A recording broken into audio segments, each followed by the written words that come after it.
welcome to Random Gaming Talk. It's Entertainment Talks podcast for video games. I'm your host Matthew. Joining me today, my co-host is Robert. How are you? I'm good. How are you doing today? Doing all right. Had a relatively good week and some exciting stuff to talk about today. What have you been playing in the last week or so? Oh, I forgot to mention it last week, but that was mostly because I just gotten into it. Mm-hmm. I picked up Tony Hawk Pro Skater 1 and 2, Ah, and I forgot how much I enjoyed that game. I also forgot how bad I am at that game, but I don't know if it's just like the muscle memory or what, but could it's be, maybe.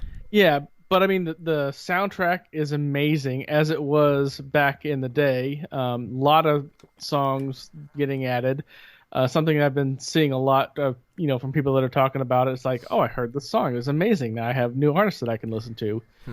I do like that they added new skaters in addition to the classic ones. So you've got, the Tony Hawks, the Buddy Lassics, people like that. And then you got new skaters that people that are your age, if you were like really into the skateboard culture, would recognize. I didn't, but it's cool that they kept the old school roster and then added new people into it. Probably my favorite feature is that the stats, because when you skate, you go through and you get stat points to increase your ability, and those transfer between the different modes between Tony Hawk 1, Tony Hawk 2, and then the third game mode that there is. So you don't have to spend a lot of time getting stats in Tony Hawk 1, only just like, oh, I want to try this course in Tony Hawk 2, and then all your stats are gone. That's a really small thing, but that really made it a lot easier and a lot more accessible to play. That you didn't have to regrind all that stuff. Hmm. Cool. So you're enjoying it overall? Yeah, absolutely. It's a good game. Cool. Nice. Yeah, I haven't got around to it myself. It's on my boomerang list. So gonna get that sent eventually, but I'm in the middle of two other games, which I would guess I have you been playing anything else? I mean, I've been bouncing around a little bit of this, a little bit of that. Put a little bit more time into Twin Breaker? no, not Twin Breaker. It's the one where they shrink you down to size. Grounded. Is Grounded. that? Yeah. Yeah. I mean, unfortunately, it is in early access, and there's just not a lot to do outside of, just futzing around, building stuff, that kind of thing. So it's one of those games that I'll play for like 10, 20 minutes. I'm like, okay. And then I'll wait like 2, 3 weeks for the next patch to see what they've added. And they are adding stuff. It's slow going. Okay. Fair enough. Yeah, I'm interested in that one as well. But all in good time. So, I played Crash Bandicoot 4 this week because the demo came out for those that have pre-ordered it. Now, we do just want to back that up and say I do think it's wrong that you have to pre-order the game in order to get access to the demo. The demo should be free.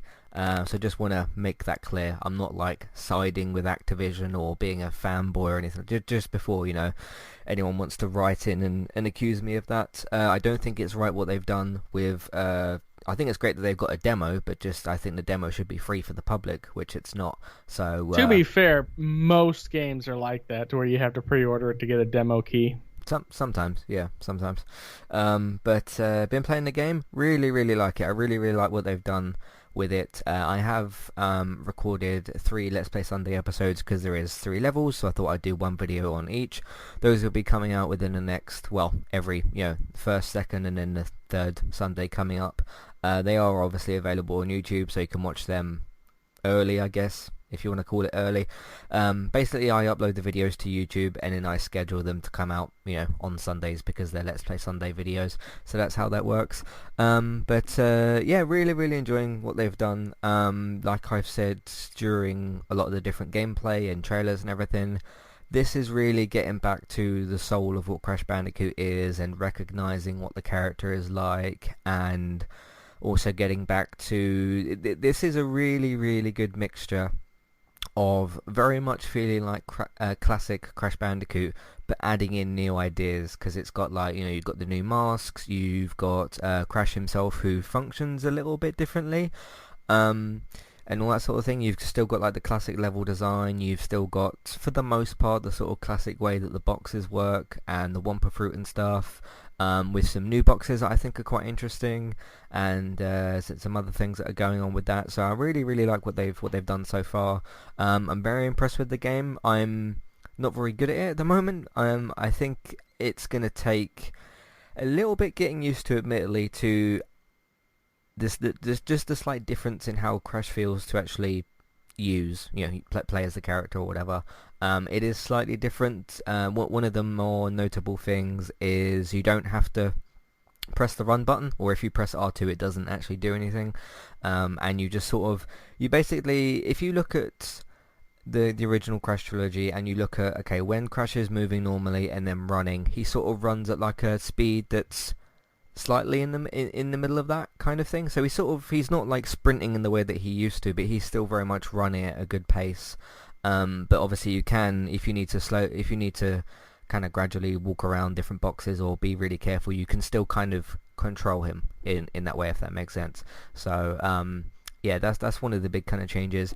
He also does kind of float a little bit, which I'm not quite so used to. I do think it all works very well. It's just a case of, because obviously I played the original 3 Crash games, and it's just a case of getting used to how different he kind of feels to play as, and that sort of thing. But overall, I'm very, very happy with it. The game launches in just under 2 weeks or so, 2nd of October. I'm going to try to get all the Wumpa fruit in the 3 levels in whatever way I can. They did add the Cortex playable level, which is I can't remember the name of it, but it's the 3rd one that's on the demo, and he plays a lot differently to Crash, but I kind of quickly got used to him. His is sort of more gadget focused, if that makes sense, like, because he's got this ray gun and it can do like lots of different things. You can basically turn enemies into platforms, and then if you shoot them again, it makes them into like a bouncy kind of platform. So if you need to jump somewhere, and you actually need to alternate between the two of them in order to navigate certain levels. He's also got this sort of like, you can jump and then sort of shift to the side, or like sort of shift really fast with him, and that works quite well. So I'm overall just really, really happy with it. So that's been really good. Before that came out, I jumped back to Last of Us Part 2, continuing my New Game Plus. I'm just having such a good time with it. I really, really am. And it's just, the more time I spend with Last of Us 2, the more I enjoy it. So literally every time I turn the game on and go to play it, I'm just appreciating it more and more. And with me kind of taking my time a little bit more with the New Game Plus, because I'm trying to look for, all the collectibles, and I am trying to platinum the game, and that's also requiring me to look around a lot of different areas. There's quite a few different areas that I either knew about before and went to, or just completely new areas that I found. And there's like not new, there's little like challenges that I have found this time that I didn't know were even there before, and just a bunch of different bits and pieces. So I really like how it's laid out. It's not like I sort of said this on Geektown earlier this week. It's not like The Witcher open world, but it's sort of like you've very much got a linear path. You do have one destination to go to, but the area's a little bit more open and you can kind of explore a little bit more. But yeah, I'm just having such a good time with it. Put it on a little bit of a pause again, obviously, to play the Crash demo, but once I'm kind of done with that, I'll go back to Last of Us and then jump to Crash on 2nd of October. So I have a lot to play at the moment, I suppose. But yeah, really, really good stuff. So any thoughts on Last of Us or Crash or anything? Anything that you've seen? Well, I knew you would love the Crash because, I mean, even though you are a bit of a fanboy, you're also an honest person in that if it sucked, you would say that it sucked. We're Yeah. both pretty similar like that. I did hear you on Geektown, so I knew that you were loving Last of Us Part 2. So, and I've always said, if it's something that you love and you get more of it, that's never a bad thing. Yeah. Yeah. I may eventually play that game. Like I've said before, it's not that I hated the game. It was just, it didn't click with me the way that it's obviously clicking with you. Mm-hmm. So I'm not of an imperative to do it.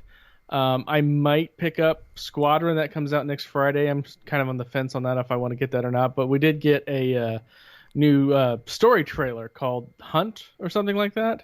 And it showed a rebel, an Imperial pilot, and just so it's looking like it's going to be a very story-heavy focus for the single player.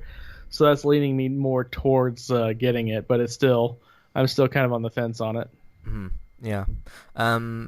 Yeah, I did read. I can't remember if I already knew this or if I'd forgotten or what the situation was, but you can play Squadrons in VR, which is more appealing to me. So I might just check it out just because I can play it in VR. So, but again, that comes out on the same day as Crash, I think, October 2nd. So I think we know which one I'm going to be playing on that day. So yeah, I'll get to Squadrons eventually. But yeah, in terms of Last of Us 2, this really isn't just a game I'm enjoying. I'm really having kind of a special experience with it. And I've got a particular podcast in mind that I'm going to do. I don't know when I'm going to do it. I'm going to sort of take my time with it a little bit. There's no need to sort of rush for me to get that out or whatever. But I definitely want to talk about how deep that kind of experience goes and what that game has kind of done for me. So, but look out for that at some point in the future. I don't know when I'm recording that. It very much likely won't be this week. It'll either be next week or sometime soon. So have a look out for that. But yeah, sounds like we've both been enjoying what we've been playing, which is very, very good as well. Speaking of what we've been playing, let's get into what we've been podcasting on in the housekeeping section. We'll see you for that in a minute. Hey there, I'm Aaron Holman, host of Eye to Eye, a weekly podcast talk show all about passion. I have this passion and this fire within me that burns brighter than the fire around me. Flow. With performing, there's always a story to tell, whether it's my own or not. And creativity. I go, he's more than cute, he's creative. All with an LGBT twist. Make sure to check out Eye to Eye, that's EYE, number 2, letter I. And rate and subscribe on Apple Podcasts or wherever you listen in today.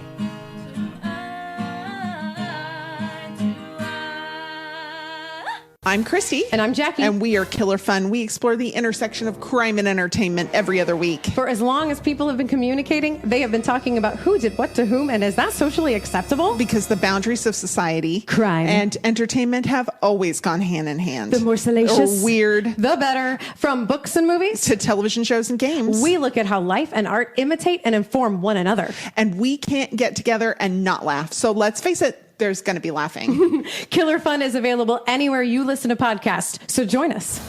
If you'd like to get started with a domain name and a website today, just click on the link in the show notes and that will take you over to Koalu to get started. They also have a live support chat system that you can use, which is in the bottom right hand corner. So get started with a new website and domain name today with Koalu. Hey everybody, if you would like to get the ad-free versions of all of our podcasts and support Entertainment Talk along the way, all you need to do is head over to patreon.com/entertainment talk. Sign up either as a creator or as a Patreon. There's no difference there. That's just the option for either becoming a creator now or just staying as a patron for the moment. And then all you need to do is support us at the $1 level tier. That will get you access to all of the ad-free podcasts that we've done in the past, and get you access to all the ad-free podcasts in that month as well. So it's a great way to support us on Entertainment Talk and to get rid of the ads and get your ad-free podcasts. You can also become a patron at the $3 level tier. That gets you access to ad-free podcasts and allows you to redeem a review of a TV show or a film of entirely your choice. That's one per month for either a TV show or a film review, which is at the $3 level tier. As always, thank you very much for listening. Back to the show.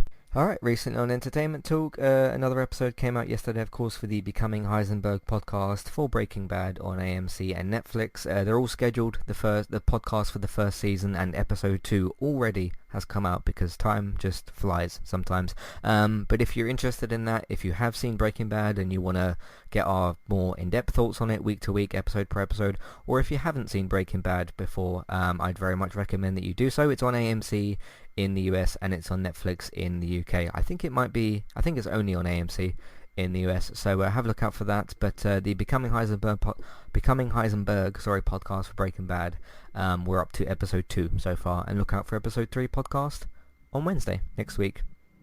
What else we got? Did a little sort of, I didn't call it a season preview necessarily, but Man United's Premier League campaign or Premier League season does start on Saturday at Crystal Palace, and I basically did a podcast called 8 Reasons to be Nervous and 3 Reasons to be Excited for the upcoming 20 to 21 season. So yes, 8 Reasons to be Nervous and 3 Reasons to be Excited, which is a bit imbalanced, but you'll understand why if you listen to that and all the different reasons as to what's going on at the moment. So if you're interested in that, I will of course be doing podcasts on the upcoming season when it starts on Saturday. So have a look out for those for the upcoming season as well. for that.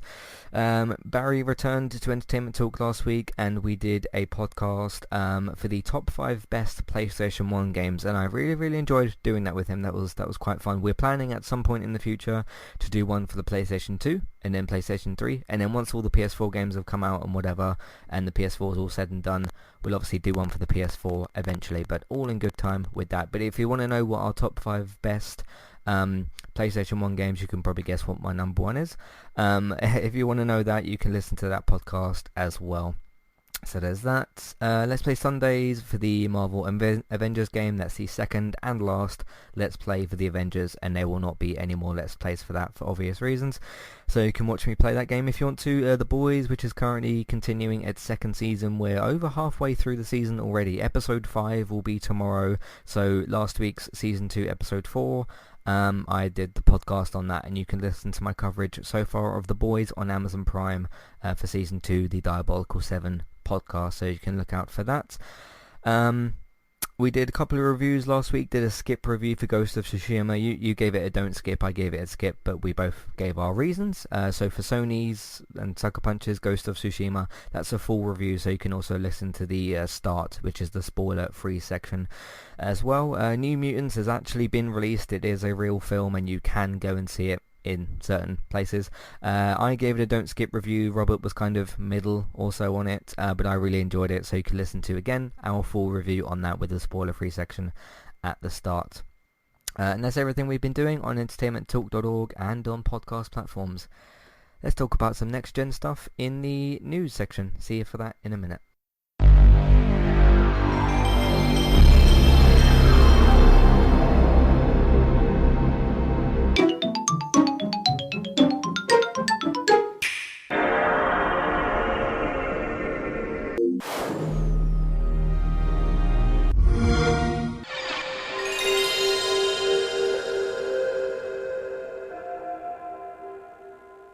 Alright, so we got some exciting stuff to talk about today. I'm just going to go ahead and talk about just the overall news we've got for the pricing and release dates. So, Xbox Series X, which I believe was revealed in between last week's podcast and this week's podcast, the price and the date, because we did talk about the Series S last week, but the Series X information was released afterwards. So the Xbox Series X, which is the more powerful or the better version of the Series X, or of the series, the new gen consoles, is launching November 10th, 2020, $500, and the Series S, which we talked about last week, is going to be $300 on the same day. PlayStation 5 last night revealed that the PlayStation 5 itself is going to be launching November 12th in America, Canada, and there's some other countries as well. And then November 19th for elsewhere. It just sort of said the rest of the world, which is also $500, the same price as the Series X.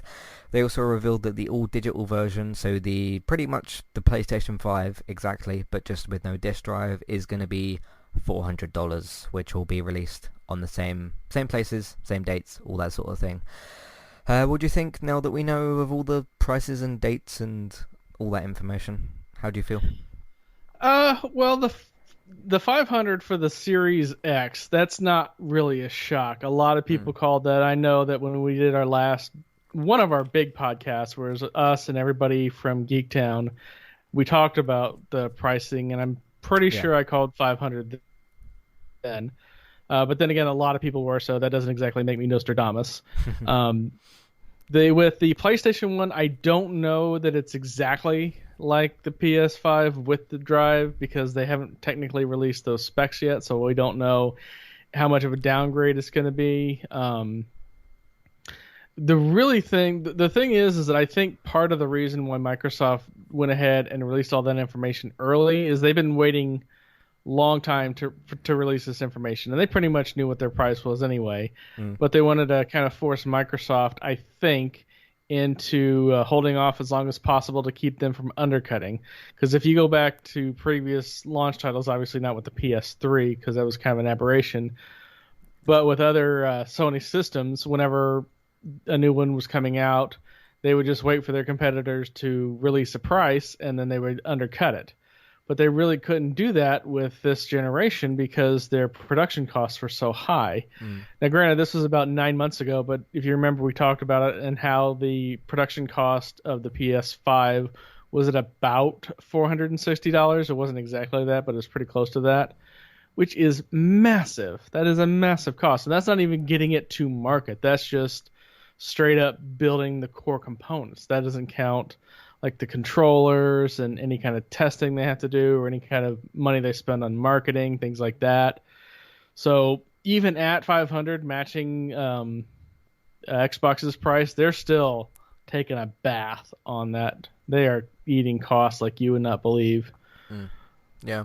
I mean, to me, this was pretty standard. I thought both of them, both of the more powerful consoles, the Series X and the PS5, I thought they would also be $500. That wasn't too much of a shock. I thought the digital version of the PS5 would either be like $400 or $450 or something along the lines of that. So I do think it's fair to say that the Series S is, out of these four consoles, the weakest one.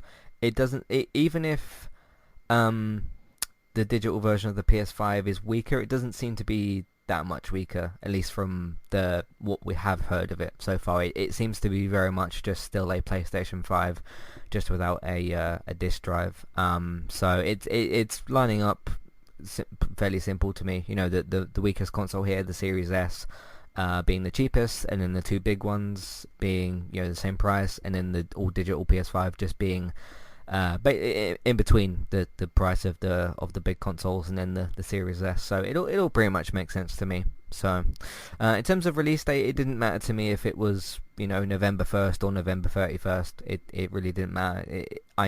We could pretty much guess that it was going to be November. So it was just a case of like, we're 2 months away. We're into the second half now of September, and October and then November. So we're less than we're about 2 months away from these consoles anyway. So it really was just the case of like, okay, one of you is going to have to talk first about like, okay, you can't leave it till like a week before or something ridiculous like that. So it really just did get down to the point of where like, okay, there's no E3 this year. There's no sort of like deadline set or something, and then Xbox just decided to put their cards down first, I suppose. So but because I know that me and you and other people in the industry had said like, okay, this is going on too long, and it's two months until the consoles come out, you have to talk about them, and it's just the case of like, it just got too close to the release, so they both pretty much had to say something. So but yeah, the money side of things adds up to me, which I just explained anyway. So but now we know, and you can go in, if you can find one, you can go and pre-order a PlayStation 5 now. They did set, I think it was September 26th or something for the Xboxes to go and pre-order those. 23rd. Okay, so have a look at your local retailer or Amazon or whoever you're going to buy from. Just have a look on them. So yeah, just be careful when you do that, because a lot of those web pages are timing out, and so a lot of people are either running into a page that won't load or something like that. So yeah, just try and make sure it works and all that. Let's go on to the PS5 event itself. First of all, what did you think of what they showed, just like in general? It was all right. It was one of those things that we didn't get a whole lot that we weren't expecting. So I mean, in terms of games, they all look nice, but on this generation, they're always going to look nice. The fact that we're getting another Resident Evil game is a little interesting. But there wasn't really like any kind of shock aha moments. I mean, we saw some Call of Duty, but we knew we were getting that anyway. The fact that it's the demos coming early on PlayStation was a bit of a head scratcher, but nothing too like, oh my god, it's the end of times or anything like that.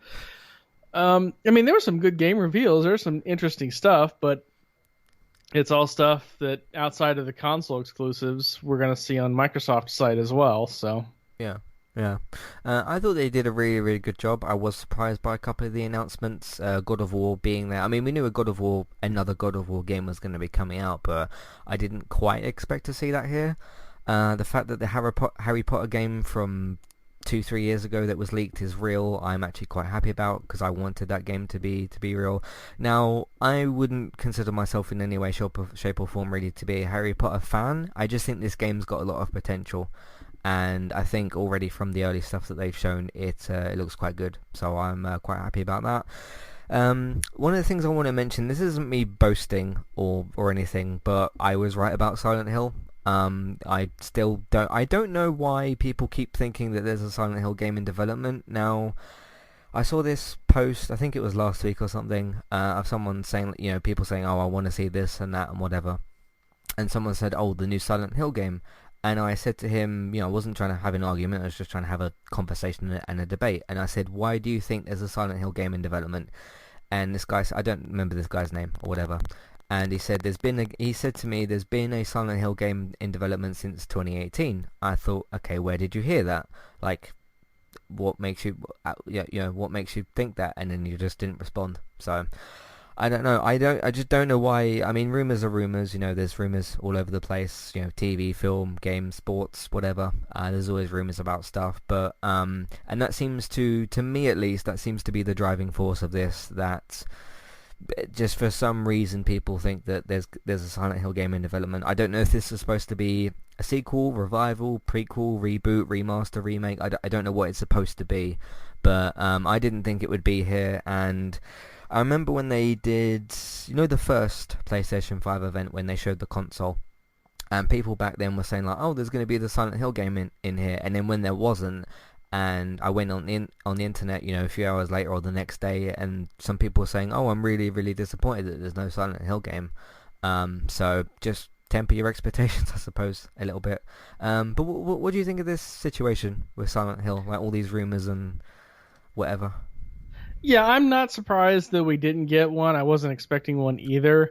I think part of the reason why people do constantly expect it is because we're constantly getting Resident Evil new games and remakes, and so that just kind of falls into the same category. The Hogwarts game, I'm like you, I'm not a big fan of the Harry Potter series. I'm kind of old for that, and I'm not, old in that it's beneath me because of my age. It's just that I'm not really the target age demographic of those books. I have seen most of the movies. I think I've missed like half of the last one. I do like that it takes place long before any of the movies. That way you can still be in the world. Yeah. But not be tied down to anything canonically with the books or the movies or anything like that. So really it's going to depend on what you can actually do in the game that's going to make me interested in it or not. Yeah. There's some good opportunity for some really cool RPG stuff in there, I think, as well. And to me, it's just, I'm not really a person that's even into wizards or anything like that. I just think the world of Harry Potter itself is really cool. And I think there's been an opportunity for a long time to make a really good Harry Potter game. So this looks like that's going to be it.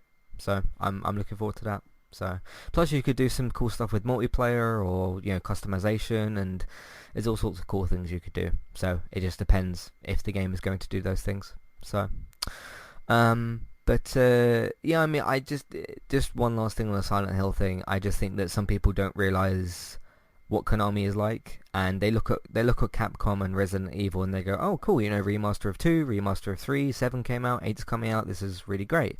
But it's just a fundamentally different company, so it just doesn't quite work like that. So, Spider-Man was shown again. What do you think of the demo of that? Yeah, it looked cool. I am kind of curious. They did move the game to Brooklyn, which mileage, size-wise, is a much smaller area than Manhattan. Not like super, super tiny, but it is a reduced amount. So I'm curious if that means that you're going to have less to explore or do, or they're just packing more in a smaller area. Graphically, it looked great. I do like the fact that there's like a digital deluxe edition for the PS5 if you never got around to playing it on the PS4, so you can play both games. I don't know that I'll play it just because I don't know how much of a game expansion it is. How much of a game it is going to really determine whether I get that game or not. I did play and beat the story of the Spider-Man game. I haven't played any of the DLC yet. I need to get around to do that at some point in time. Mm-hmm. But yeah, I mean, it's a good character. He showed up well. His introduction into the game it wasn't just like hello, I'm here. They really let into that. Yeah. I just don't hope they don't do any of the more of those, slow ass stealth trailer things that they did with Miles and Mary Jane in the first game, because that just really drug it down. Okay, fair enough. I thought it looked great. I think that there's some interesting gameplay stuff going on here. See, I look at a gameplay thing like this and I think, okay, this probably isn't at the start. This is probably somewhere not towards the end, but past the halfway point maybe of the game. Because you've got to kind of look at like what upgrades as the player got and what have they got access to and how like good is Miles at fighting and stuff. And as you're going through a game like that, you'll unlock more stuff. So I don't know. I was trying to sort of guess at what point in the game that would be, but I think it looks great. I'm gonna go and play it and stuff. Yeah, I think it's gonna be another great chapter of the Spider-Man franchise that they're building here. So that looks good. One kind of not really a side note. I kind of was interested because we haven't seen the UI yet for the PlayStation. We've seen what it looks like for the Xbox. It looks exactly the same because it's basically the same, format and whatever. I kind of wanted them to open up like, you do the little logo intro thing that they were doing. You cut to maybe the PlayStation button, and when it says please press the PS button or whatever. It would maybe show someone pressing that, or not show someone pressing it, but like a screen capture kind of thing of that, logging in, having a quick little sort of browse through the UI sort of stuff for it, and then maybe like loading up a game, and then because that's one thing you could have maybe done is, let's say you take like the Spider-Man demo that you've got, and let's say that's a sort of suspended play session. You could literally go from logging into the PlayStation. And then opening up Spider-Man Miles Morales, and then you could have shown that gameplay demo. I just wonder when we're going to see the UI and stuff, because it's probably going to be at least a little bit different, and I'm just kind of curious about that. What do you think? Yeah, and they haven't really showed anything like that, and that's one of the things they've really lagged behind is their store in terms of like look and functionality. It's always been not the greatest design or function in the whole thing, so... Yeah. So hopefully we'll see the UI a bit later. Final Fantasy 16, a console exclusive, was shown off. This is probably some of the most interested I've been in Final Fantasy. It just looked kind of cool. It looked a little bit different enough to where it didn't look too much like it looked like Final Fantasy itself, but it looked a little bit different and like a sort of fresher take in a way on the genre. Not that I really know Final Fantasy much at all. I played some of the 7 remake, I played some of 15, I've seen some of the other games, and that's pretty much it. What do you think of that Final Fantasy 16? Yeah, I mean, I beat the original Final Fantasy, but I haven't really been involved in that series at all. I mean, I played a bit of 7, it never really clicked with me. I played a bit of 10, couldn't care less. Just because the art style and the aesthetics have gone a direction that I just don't find appealing, but that's specifically me. But if people like it and people play it more and they're like really, really into it, that's again, more of a good thing. That you like is never a bad thing. So cool. Yeah, I thought the combat looked kind of interesting. The bits and pieces that we saw of that, and it looked like it was a good game. So we shall see. We already talked about Harry Potter game, which has got the 2021 date sort of slapped onto it. Call of Duty Black Ops Cold War, which was shown off. Now I want to tie this into an email that we've got. Josh says, now that Black Ops alpha footage has been shown and campaign footage, what are Matt's thoughts? Because there was an alpha thing that was going around, I think it was last week, and some people got sent a code and everything. I watched Hollow's video on it.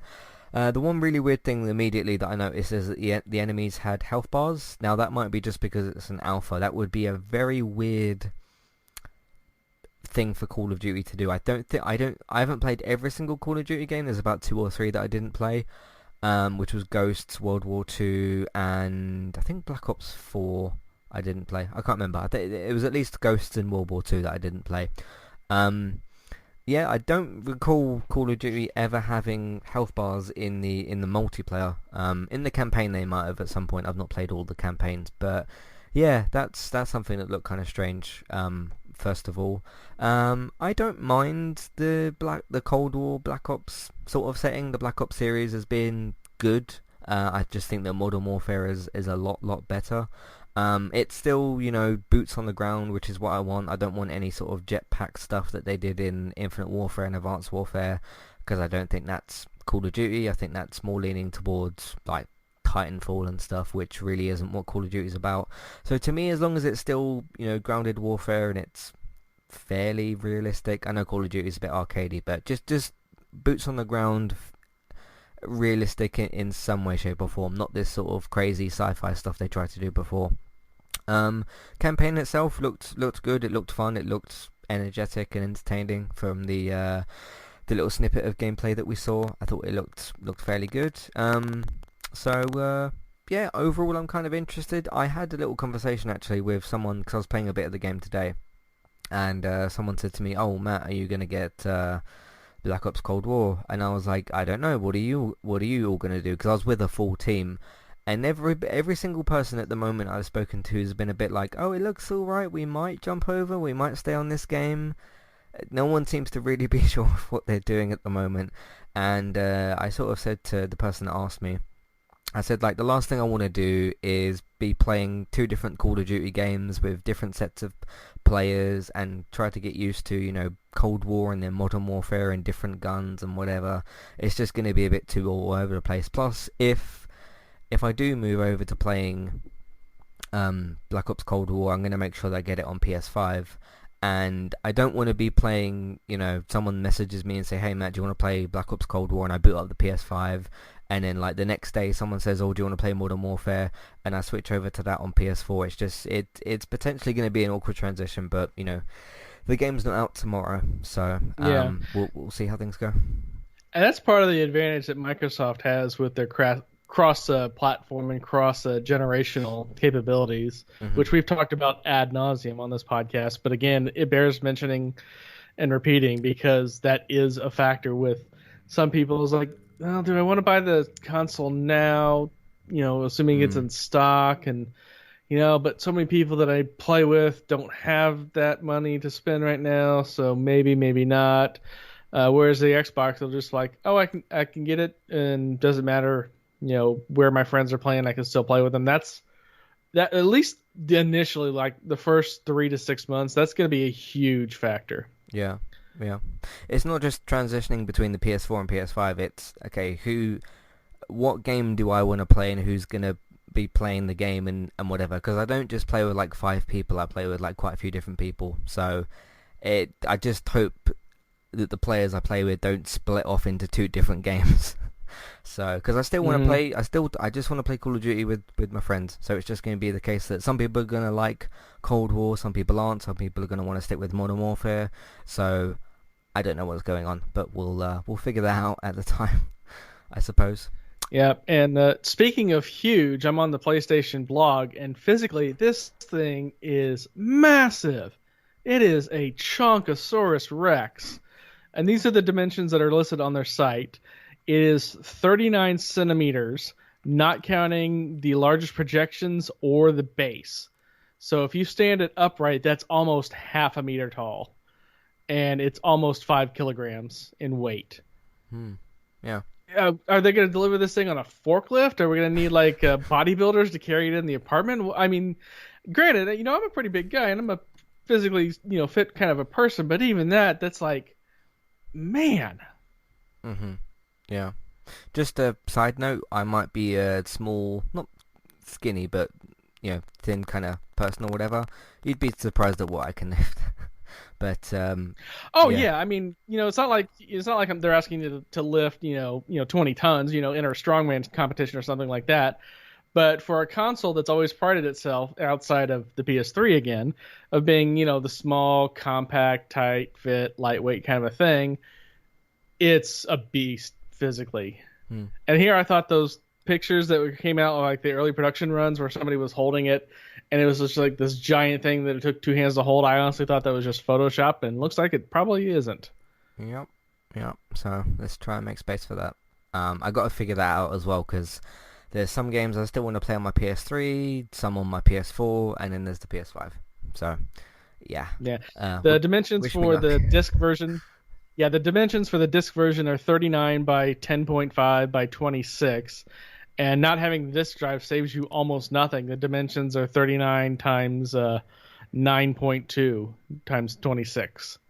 So it's the not having a disk drive obviously is a lot. That's 170 centimeters difference. I mean, so I'm sorry, 170 millimeters, 17 centimeters. I'm doing the conversion in my head. It lists it in millimeters, which I don't get, but because I can, centimeters, people are much more relative to that. But yeah, I mean, obviously taking out that CD drive does save a lot of space in one dimension. The other two are the same size, so it's you have to do a lot of measuring. Get out the tape measure, get out Amazon, look for. I'm sure there's like already entertainment consoles that are like advertising as will fit your PS5. Yeah. So, but to just answer cleanly the question about Call of Duty, if all my friends move over to Cold War, I'm happy to do that because I'm happy to play this game. But I don't know what else is going on, so we'll see. But for now, I'm going to be playing Modern Warfare because it's the current game. So, they then ended. They had a bunch of other stuff. They showed a bit more of Deathloop, which, to be honest, I don't have any interest in really. They showed just some more of some other games. I didn't really write them down particularly. Was there any in between that and God of War that interested you? Deathloop looked interesting. Devil May Cry, not really. No, I'm not going to play that. So. Oddworld, I haven't played that game since the original launch Xbox, so I'm not really kind of in that genre right now, so I haven't followed it. Oddworld, they showed that, didn't they? That looks awesome. Yeah, I can't wait to play that, especially with what they said about that this is more in line with the original vision that they had for the game, which they basically ran out of time to do because they weren't independent and everything, which they are now, so they can do the sort of bigger picture version of what they wanted to do. So yeah, every time I see the game, it looks impressive, and I just wish we would get because Lauren Lanning or whatever his name is, I think he said 2021 before, but who knows, it could be 2022. But I would like some estimate as to when I can play it, just because I'm excited for it. So, but yeah, as someone who played the 8 games in the past and that, I'm really looking forward to like a modern new sort of fresh version of these games, and hopefully we get even more after that. Who knows? So, but other than that, yeah, they finished off with God of War. What did you think of the surprise reveal of that? It was cool looking. I mean, it was a cool looking graphic Logo, that they showed. yeah. We didn't get any gameplay or anything. Minor spoiler-ish. If you still want to play the game and haven't played the game yet, skip forward 60 seconds. At the end of the game, Thor shows up. So that was a thing that they were kind of teasing the next game. So I'm not surprised that it's called Ragnarok. I'm not holding my breath that it's supposed to come out in 2021 just because those games never meet their date under normal circumstances, and we're still so far from normal circumstances. Yeah. No, I think it's a 2022 game. So, I think what would be smart actually is have Miles Morales as the holiday game, which it looks like it's going to be. Have Horizon and Ratchet next year, and then the year after have God of War and something else. I think for 2022. So, because I think going forward, both from Xbox and from PlayStation, we're gonna get 2 or 3 exclusives a year. Like even if it's some smaller titles like a Ratchet game or something, and then you get like Horizon and God of War and whatever. So, and then we'll see what happens in 2022 when that comes around eventually. So, I mean, we still got the actual Spider-Man 2 like sequel game to be released as well. So maybe that will be 2022. I don't know.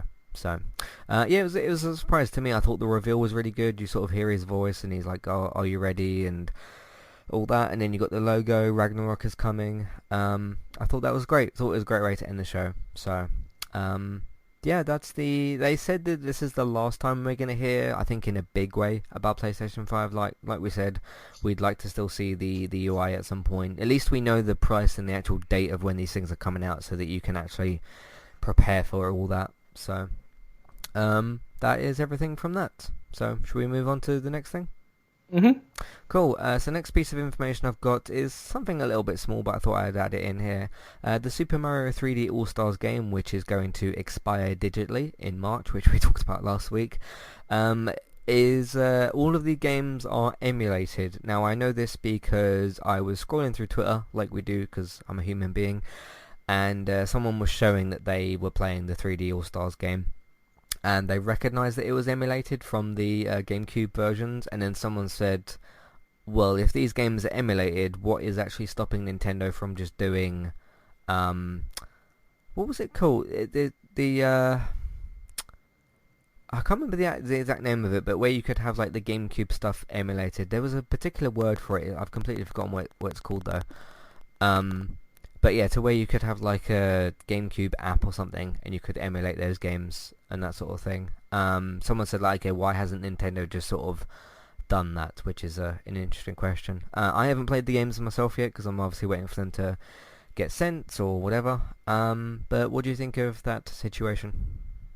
Yeah, the only word I can come up with is emulator as well. I don't know of any other term. As for them doing that, that doesn't really shock me that much. They've never really been great with backwards compatibility for any of their stuff. Yeah. The fact that they're doing it at all is kind of amazing. It still makes no sense whatsoever that they're expiring those emulated games that you have to pay for to rent, basically.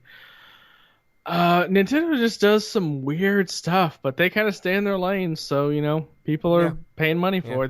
That's on them. That ain't on me. Because they're not really competing or trying to compete with Xbox or PlayStation. They're just kind of doing their own thing, which has been the case for years anyway. They kind of just make their own, first-party games, Mario, Zelda, all that sort of thing. And then when they can get a third-party game on the system, they just tend to go along with that. So, I can't think of Virtual Console or something. I think that's what the term was, Virtual Console. For some reason I couldn't think of it. If you could put the Wii games on there or GameCube games or... Yeah, I mean, I that is their term for it, but it's literally just an emulator, so... Yeah. But that's the situation with that.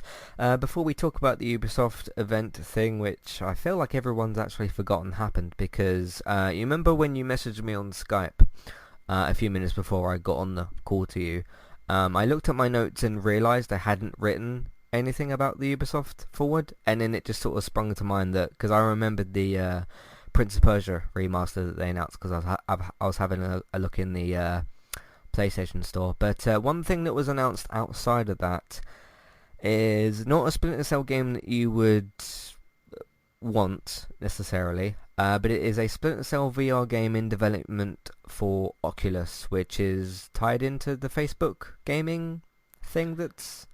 Well, Facebook owns Oculus, so yeah. Yeah, that's it. So yeah, it's another situation of, fair enough, it is a Splinter Cell game, and who knows, maybe it might be alright. Splinter Cell in VR doesn't sound like a terrible idea. It's better than putting him in their next mobile game or whatever. I'm telling you, he's going to get an audiobook before we get a Splinter Cell game. So. And I would listen to it, Michael Ironside reading something. I mean, he'd be good at that, yeah. Yeah.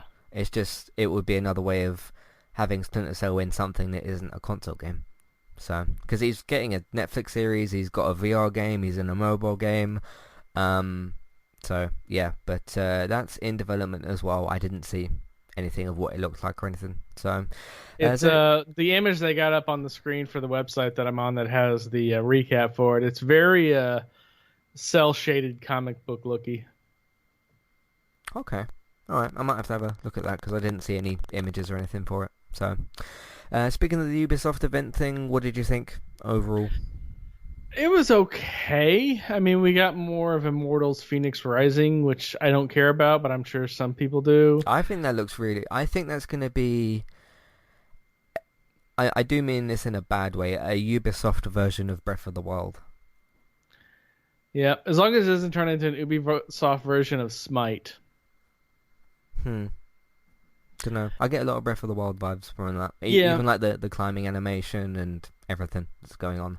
But I'm interested. I'm very interested to play it. It's just I don't know. As I've kind of said within the last month or so, I'm losing faith a little bit in Ubisoft because I remember a couple of years ago when I was sort of looking around and everyone was saying like, oh, Ubisoft's doing this and that wrong, and I was praising them for like changing Assassin's Creed up a bit and doing some other stuff, but I've slowly started to realise what everyone was sort of talking about.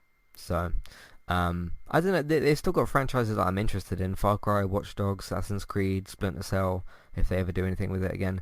They've still got the Rabbids games. I'd love to see like a sequel to that or something. So they've still got a lot of properties that I care about. It's just they just haven't, their quality of games has just really dipped over the last couple of years.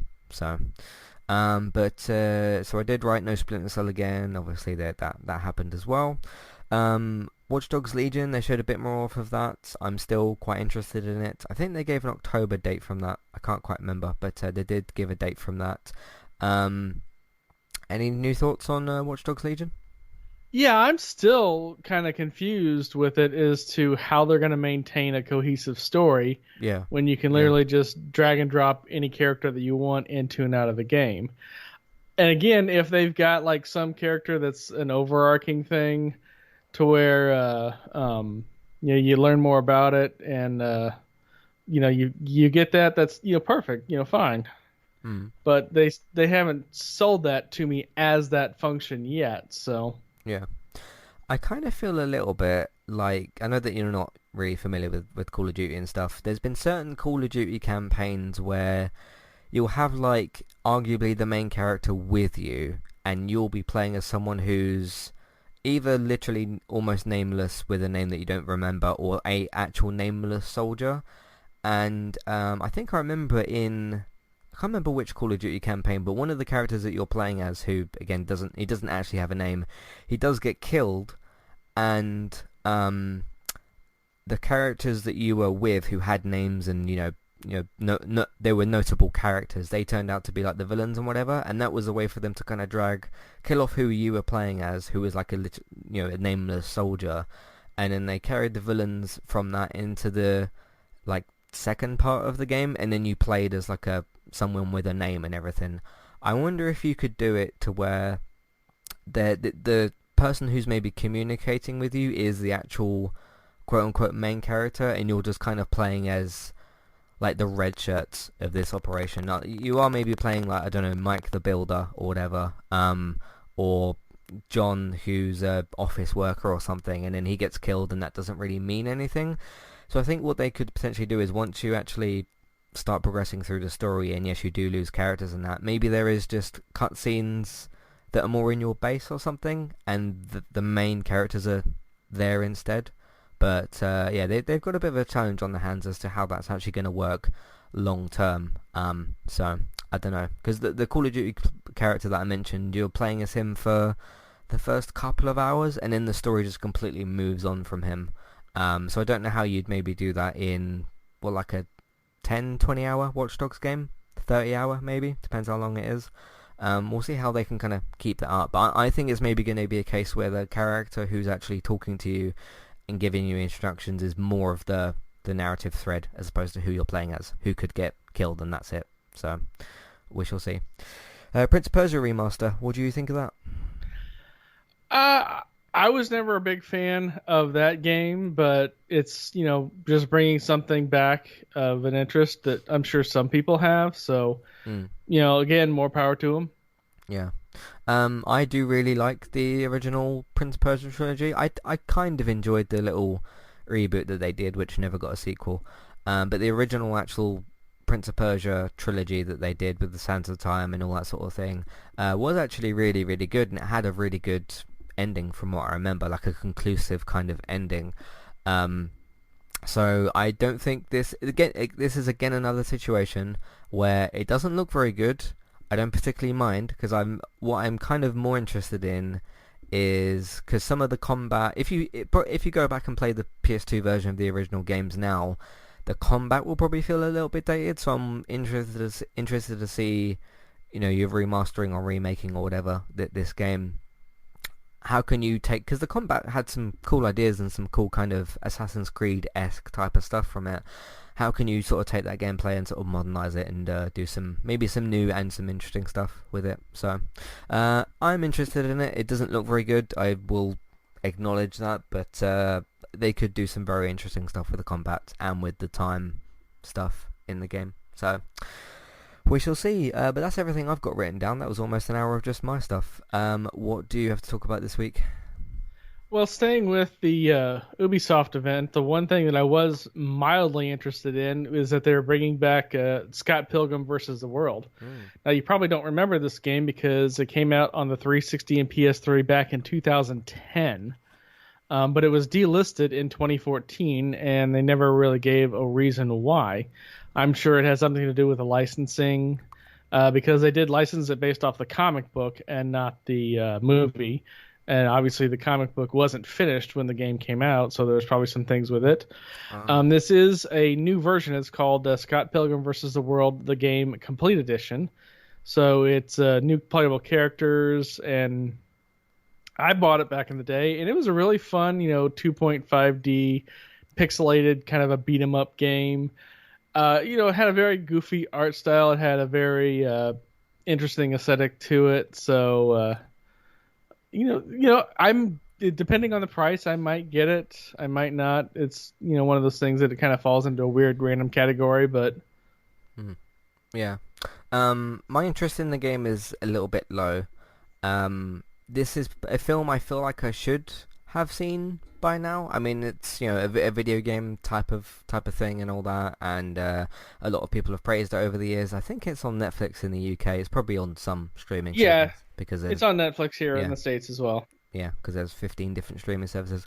But it's a film I need to go and actually watch and see how I feel about that as well, and then maybe I'll then gain a little bit more interest in the game. I just have no attachment or experience with the series because I've never actually seen the film. So, but if it works out great, then that's good. So, especially as people seemed really excited about this, and like you said, it got delisted and everything, and it's been 10 years. So, yeah, script-wise, the movie wasn't half bad. It's just the Scott Pilgrim character's not a likable character. You're kind of forced into liking him because everybody else is worse. But there's a ton of people in it. Chris Evans is in it. Brandon Routh is in it. Just so many people that you can list off are in it, and they're funny too. It's very well written. It's a hilarious script. But again, the main Scott Pilgrim character is kind of a tool. So. Okay. What else you got? Honestly, that's all I had. I mean, I've been scouring, but the Sony event and the Ubisoft event took up so much stuff. There wasn't really anything of interest that I wanted to talk about. Yeah.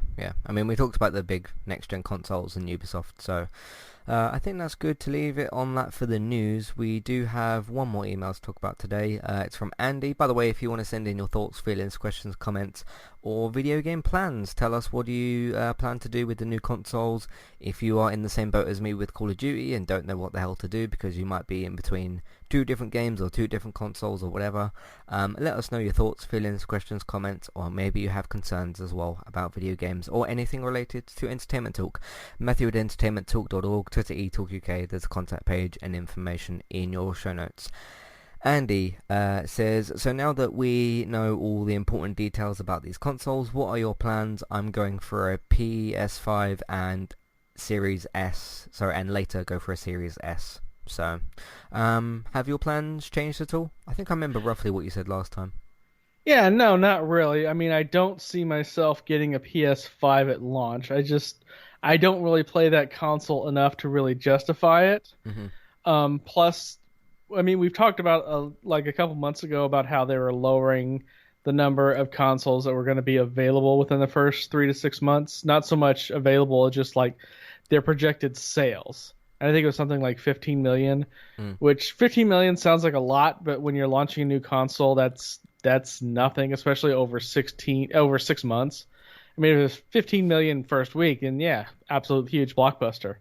But if you're doing that many over 6 months, over a Black Friday, over a holiday, Christmas, New Year's, whatever, those are really low numbers. So you must not think that you're going to be able to get the consoles out.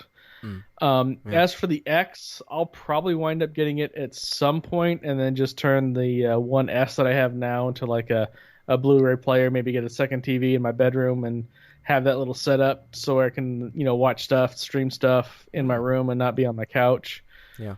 But I don't know if I'm gonna buy it day one or not. That really kind of depends on my money situation within the week of it. Right. I'm like 65-ish% probably going to get it in the first week, but that's about high mark right now unless something else changes. So I'm going to somewhat try to get a PS5, not necessarily on launch day, but near launch day. And then what I'm gonna do is when my Xbox One, which I still have, I still got my original Xbox One, which I've had for 5 years. I think I got it, I think in January 2014, because the consoles came out in November 2013, both of them. I'm pretty sure I got my Xbox One in January 2014, and I think 2 or 3 years later, in the summer of 2016 or 17, I got my PS4, because they started to come out with those of exclusives, and I wanted in on that. I'm planning to jump, from my PS4 to my PS5, and sort out the game situation later, I suppose. I'm going to plan at some point to get an Xbox One S. Now it's going to depend, production wise, if they discount the One S eventually and just have the One X, Series S and Series X, maybe. It depends. Well, they've already said that they've stopped production on the One S all digital and the One X. So it's pretty much going to be the three consoles, the Series X, the Series S, and the One S. Mm-hmm. And I mean, unless you need a disk drive for whatever reason, the Series S, in terms of graphical quality, is going to be a better version. Yeah, I'd still like to have a disk drive. So yeah, and you might find a One S like super crazy cheap. So yeah, but yeah, that's my plans. Either when I go to get another Xbox, I'm going to get either a One S or a One X, because I was thinking at the time, that the £250 Series S is quite appealing, but do I need that at the moment? I could just maybe go for a One S or a One X, because I don't use my Xbox all that much. I use it basically for Netflix and all the streaming stuff. I use it for FIFA and the TV slot as well. I don't know, because I still, the HDMI in slot on the Xbox One, I still use that with my Freeview box. Do they still have that on the One S and One X? Because I would like to still have that, because I use it almost every day. If you give me like half a second, I can look at mine and tell you. Okay. So otherwise it's going to be a case of switching the HDMI ports out or something. So but yeah, while Robert goes to check that, let us know what you plan to do when these consoles come out. What's is your budget going to be good for the consoles and everything? What are you planning to do in terms of the games? What are you planning to buy?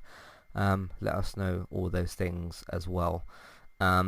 Feels to me like a lot of people are aiming for using the Xbox as like a Game Pass third-party kind of machine, and then maybe going for the PlayStation side of things for exclusives as well. So, yes, it does have it in. Which one is that? The One S that I have does have an HDMI in.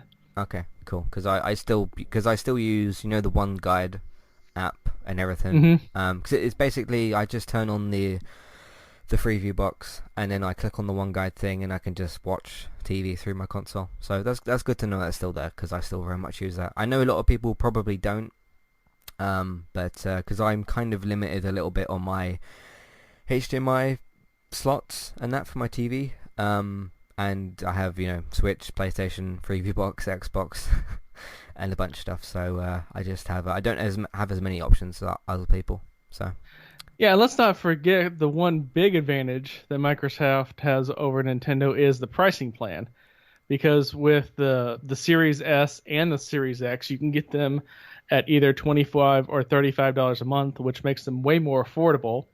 You also get Gold Ultimate with that price, and it's basically a 0% APR rent to own, which I am in love with the concept of, because I don't know about it in the UK, but there are rent to own places here in the States, and it's basically legalized theft.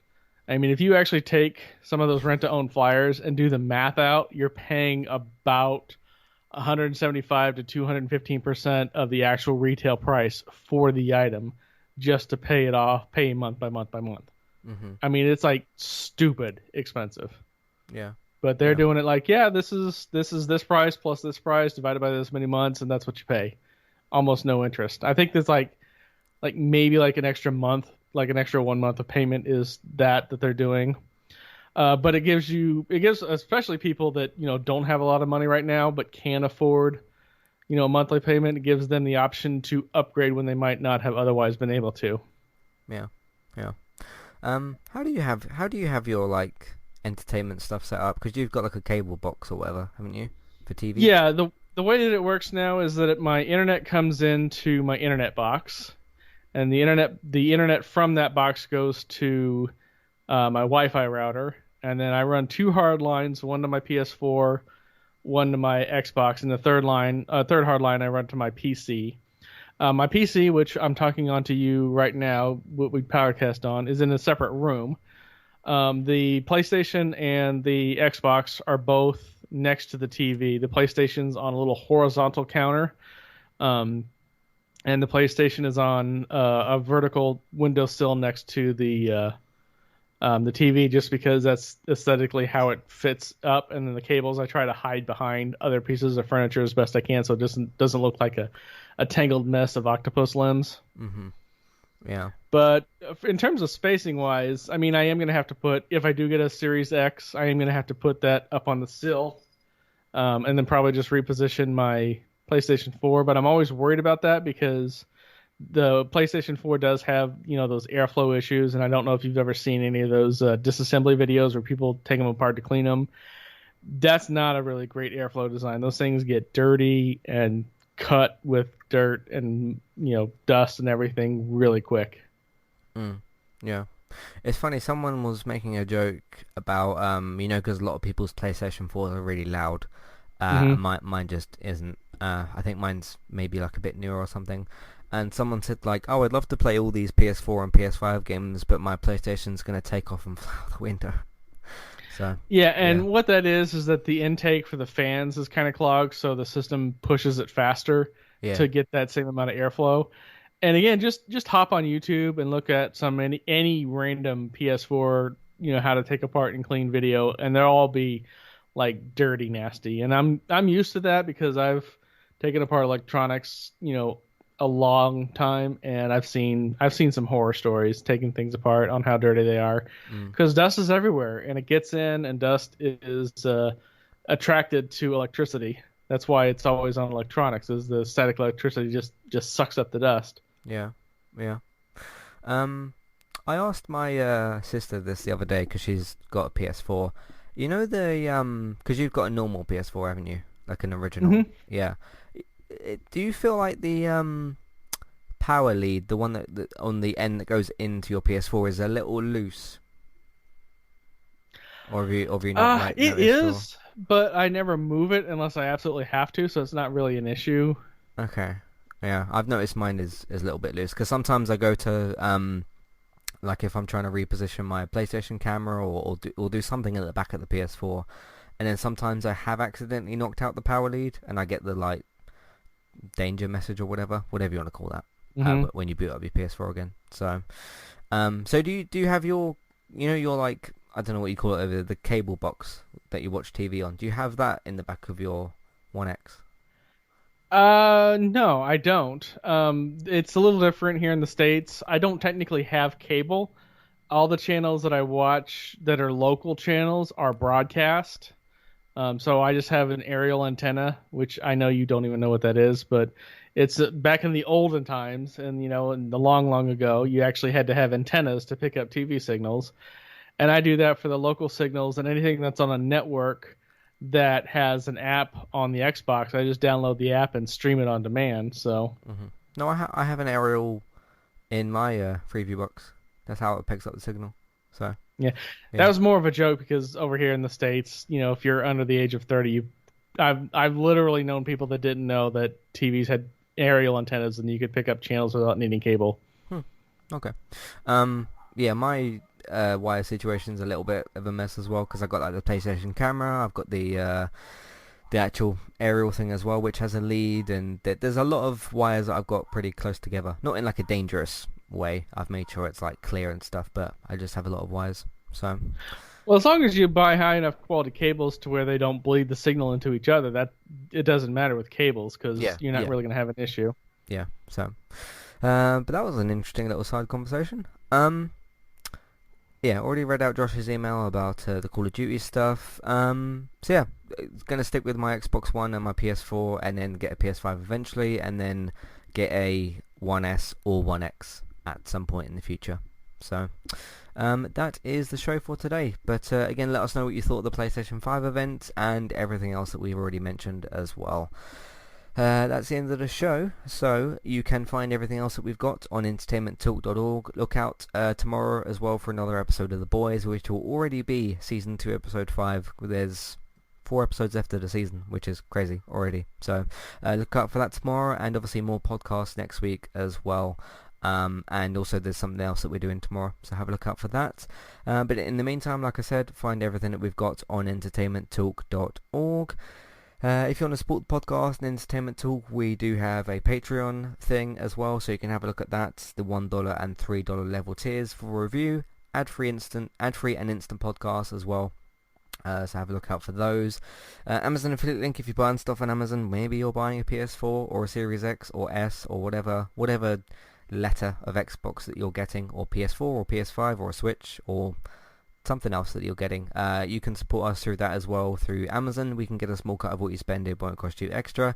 iTunes feeds, please have a look at those, rate, review and subscribe. By the way, just a little side note of housekeeping as well, I did update the iTunes feeds page to include Breaking Bad and the Boys podcast, and I've updated the schedule, which is on the information post as well. I updated the on-air and off-air TV podcasts as well for the next couple of months. So check all that out as well on the website, entertainmenttalk.org. Word of mouth, you can simply tell people that you know about the website and the iTunes feeds. iTunes, of course, search for Entertainment Talk on there and get yourself subscribed and rate review if you'd like to. That would really, really help us out. Word of mouth, like I said, you can tell people that you know about the website, the iTunes feeds, if they want to listen to any of our podcasts and stuff. Social media, Facebook and Twitter. You can obviously share them on social media and stuff, and if you can in different Facebook groups. Other people's content, David is on Geektown as well, of course, geektown.co.uk and Geektown Radio for your up-to-date reliable TV and film news, and Geektown Radio on Tuesdays, either on iTunes or on geektown.co.uk, so have a look out for those. Bex is still streaming daily and doing some interesting things over on Twitch. Trista Bytes, that's Trista, B-Y-T-E-S, so Trista, B-Y-T-E-S, go and have a look out for that. Subscribe to her, follow her on there. Let's Play Sundays are back. Have a look out for the Avengers Let's Plays if you want to see me do that as well. And also look out in the future as well, of course, for the 3 Crash Bandicoot 4 Let's Plays as well. Thank you all very much for listening, and we'll see you next time. Goodbye. Goodbye.